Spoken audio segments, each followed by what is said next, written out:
तुमच्या मनात सतत विचार चालू असतात का? एकच गोष्ट तुम्हाला परत परत करायला आवडत नाही? तुम्हाला स्वतःलाच कधी कधी ना फील होत नाही की नक्की माझ्यामध्ये काय चालू आहे, नक्की मी काय विचार करतोय? स्वतःच कन्फ्यूज राहता स्वतःच्या बिहेवियरला घेऊन, किंवा मी असं का करतोय, माझ्यामध्ये काय चालू आहे, अशा टाईपचे प्रश्न तुम्हाला स्वतःला पडतात का? तर नक्की तुम्ही मिथुन राशी किंवा मिथुन लग्न असू शकतं तुमचं. नमस्कार, आज आपण बोलणार आहोत मिथुन राशीबद्दल.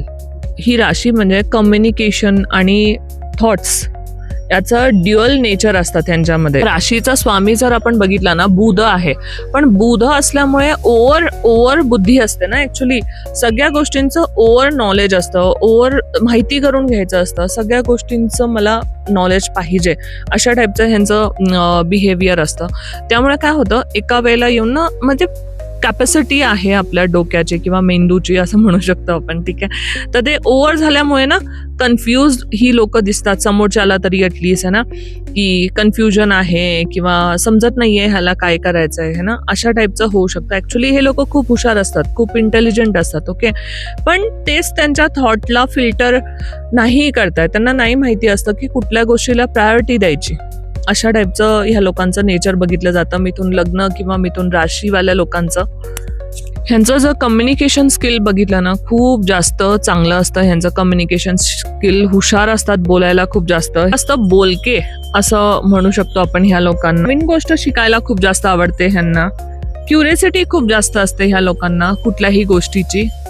ह्या लोकांना ना एकाच गोष्टीत अडकायला आवडत नाही, असं वाहायला आवडतं, त्या फ्लो बरोबर, ओके, चालायला आवडतं. यंग जनरेशनशी कनेक्ट करायला खूप जास्त आवडतं ह्या लोकांना, बिकॉज बुध असल्यामुळे. बुध इज अ यंग एनर्जी ना. सगळ्यात खास गोष्ट म्हणजे ना, मिथुन राशीचं ड्युअल पर्सनॅलिटी बघितली जाते मोस्टली ह्या लोकांना. कधी कधी असं ना खूप जास्त खुश होणार, कधी कधी एकदमच विदाऊट एनी रिझन एकदम लो फील करणार, डाऊन फील करणार. कधी खूप सोशल होतात, लोकांशी कनेक्ट करतात, है ना. आणि कधी कधी असं होऊ शकतं की एकदम लोनली त्यांना आवडतं. यांचं मन आहे ना प्रत्येक वेळी थोड्या थोड्या वेळाने असं भटकत असतं किंवा कन्फ्यूज होत असतं. निगेटिव्ह ट्रेट जर ह्यांचे बघितले ना आपण, तर हे लोक खूप इझिली डिस्टर्ब होतात, ओके, डिस्ट्रॅक्ट होतात आपल्या गोष्टीपासून. काही दुसऱ्या गोष्टी म्हणजे एक काम ते करतायत, ओके, त्यांच्या समोर दुसरं काम आलं तर ते ना पहिलं काम सोडून देतील, ठीक आहे. मे बी ते 80% झालं असेल, ओके, थोडंच बाकी आहे होण्यासाठी, पण ते तेवढा प्रयत्न करत नाही 100%. त्या गोष्टी सोडून देतात आणि परत दुसऱ्या कामाला लागतात. त्यामुळे ह्यांना ना थोडंसं कन्फ्युजन किंवा स्टक एनर्जी फील होते. गोष्टी कम्प्लीट होत नाही असं त्यांना वाटतं, because they are not giving their 100% actually त्या गोष्टीसाठी. हे लोक थोडीशी ना इमोशनल पण असतात, पण वेगळ्या पद्धतीने इमोशनल असतात. असं पण इमोशन्स पेक्षा ना ह्यांना लॉजिक जास्त आवडतं. म्हणजे त्या गोष्टीचं तुम्ही लॉजिक दाखवा किंवा लॉजिक सांगा, त्या गोष्टी ते खूप व्यवस्थितपणे ना म्हणजे फॉलो करतील. ह्यांना ना सरळ बोलणं, तोंडावरती बोलणं खूप जास्त आवडत असतं. पण खूप वेळा असं होतं ह्या लोकांचं की कन्फ्यूज पण होतात, है ना. लोकांना ॲडवाइस देताना अतिशय चांगलं देतात आणि लोकांना ह्यांच्या गोष्टीला फॉलो पण करतात. लोक म्हणतात पण, अरे किती इंटेलिजंट आहे ना, याला सगळं माहिती आहे सगळं. पण असं होऊ शकतं ह्यांचं की स्वतःवरती जेव्हा येते ना, त्यावेळेला ते स्वतःला व्यवस्थित ॲडवाइस नाही करू शकत, ओके. कन्फ्यूज खूप जास्त राहतात. कधी कधी ना ह्यांच्या चंचल स्वभावामुळे असं होऊ शकतं की रिलेशनशिपमध्ये बरेच प्रॉब्लेम येतात ह्यांना, ओके. अनस्टेबिलिटी फील होते, बिकॉज हे एकदम समोरच्याला खूप जास्त अटेन्शन देतील, एकदम समोरच्याचं पूर्ण अटेन्शन काढून घेतील.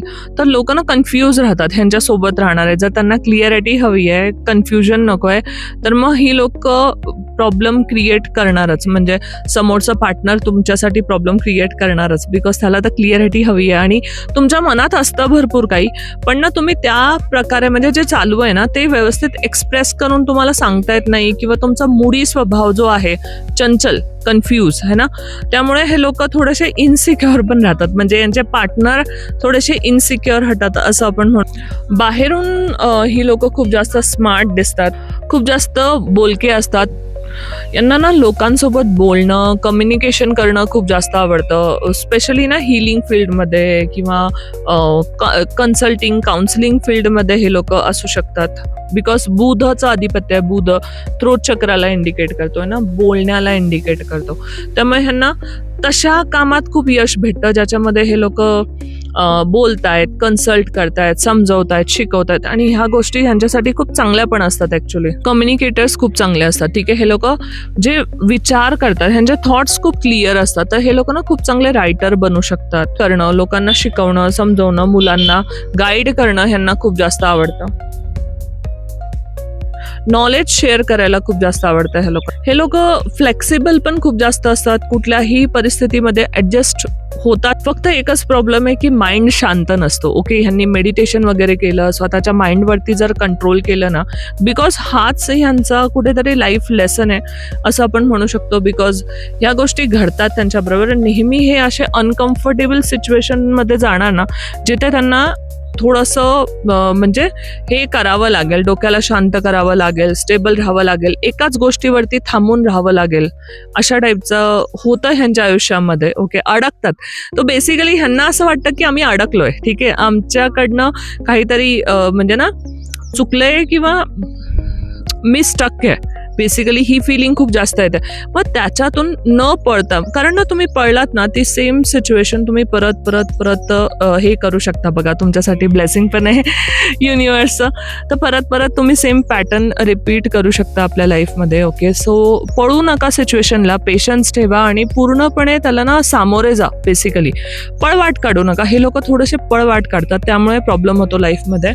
ओव्हर थिंकिंग थोडंसं कमी करायला पाहिजे. लोक तुम्हाला बघतात ना, लोकांना वाटतं खूप फेक असतात. ओके, बिकॉज ना तुम्ही कधी कधी एक्सप्रेस करत नाही आणि कधी कधी एक्सप्रेस करायला येताना तर ओव्हर एक्सप्रेस करता. ओके, तर लोकांना कधी कधी तुमचा नेचर ना फेक पण वाटायला लागतो. ऍक्च्युली हे लोक फेक नसतात. ओके, ऍक्च्युली म्हणजे ते ओव्हर जर एक्सप्रेस करत असतील तर ओव्हर फिलिंग आहे त्यांच्यामध्ये. ओके, ओव्हर इमोशन्स आहेत म्हणून ते जास्त एक्सप्रेस करू. तुम्ही खूप जास्त इंटेलिजंट आहात, कम्युनिकेशन स्किल खूप जास्त स्ट्रॉंग आहे आणि तुम्ही कोणत्याही सिच्युएशनमध्ये ऍडजस्ट करू शकता. पण फक्त तुम्हाला इथे लक्ष द्यायचं आहे की ओव्हर थिंकिंग नका करू, है ना. Just surrender to God. सगळ्या गोष्टी तुमच्या हातात नाही आहे, तुमच्या मनाप्रमाणे नाही होणार आहे. थोडंफार इकडे तिकडे होऊ शकतं. ओके, स्टक फील करू नका. Okay, go with the flow. व्यवस्थित होईल सगळं, हे तुम्हाला कॉन्फिडन्स असायला पाहिजे आणि गोष्टी होतात पण ह्यांच्याबरोबर चांगल्या. ठीक आहे, हुशार खूप जास्त आहे, त्याचा यूज करायला पाहिजे. Other thing is really good for them. Okay, all the best.